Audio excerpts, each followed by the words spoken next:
thanks for tuning in today. This video is a brief introduction to a couple of the most popular types of corporate entities that exist in the UAE, namely free zone companies and onshore or mainland companies. It's worth mentioning at the outset that the terms onshore and mainland are often used interchangeably in this context. So you may come across some folk who make reference to onshore companies and others who call them mainland companies. They basically mean the same thing. So in this short video clip, I'm going to provide you with a brief introduction to both of these types of companies and at the same time highlight some of the key differences that exist between them.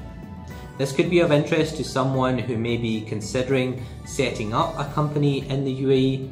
It may also be of interest to entrepreneurs, investors or business people based out with the UAE in places like the UK, Europe, North America and elsewhere who are unfamiliar with the business and corporate environment in the UAE and would like to learn a little bit more about it. So without further ado, let's get started. I'm going to start off by looking at free zone companies. Now, free zones are geographical areas in the UAE that have been set up by the government with a view to promoting inward investment and fostering a more diverse and attractive economic environment across the UAE. A framework exists in which economic free zones can be established in each of the 7 emirates that make up the UAE. There are around 50 or so different free zones in the UAE, give or take a few.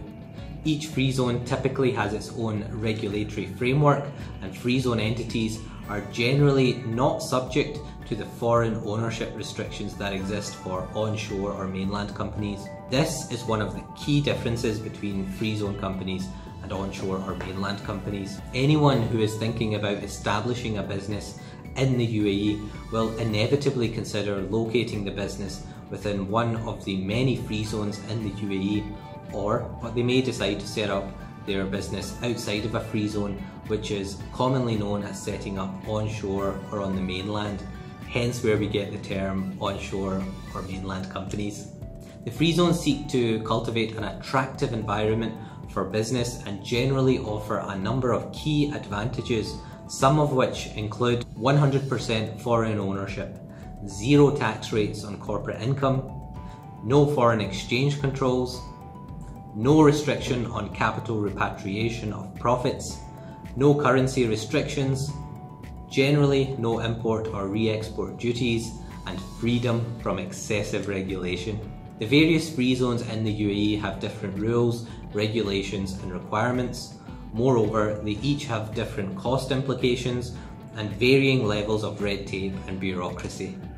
Arguably, the most important aspect of setting up in a free zone is the ability of a foreign individual to own 100% of the free zone company. This does not usually apply to onshore or mainland companies. One of the drawbacks of free zone companies is that they are usually limited to conducting business from within the free zone in which they are incorporated, and they are not, generally speaking, permitted to do business onshore across the local UAE mainland market.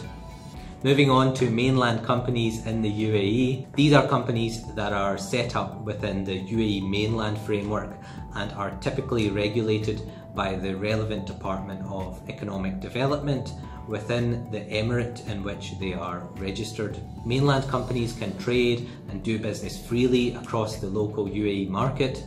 Fundamentally, they are usually subject to foreign ownership restrictions, whereby a foreign party is permitted to own up to a maximum of 49% of the company. The majority of the company must be owned by a UAE national or a corporate entity that is wholly owned by a UAE national.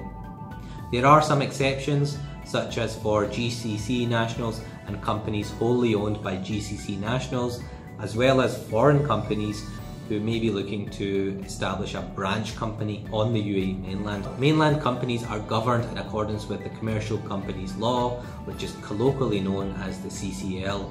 It's a comprehensive piece of legislation providing a high level of regulation for these types of companies.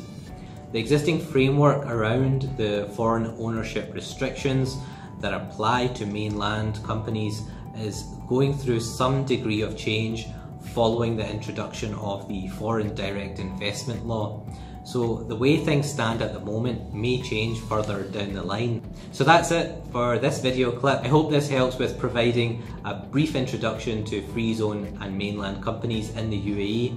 At the very least, you are now aware of these two popular types of companies in the UAE, along with some of their most standout features. There is a lot more that can be said about each, and if you would like more information or would like to learn which type of company might be suitable for your business plans in the UAE, then feel free to reach out to me with your inquiry at any time. I respond to each and every inquiry that I receive, and I always like to hear from both new and existing connections, so feel free to reach out at any time.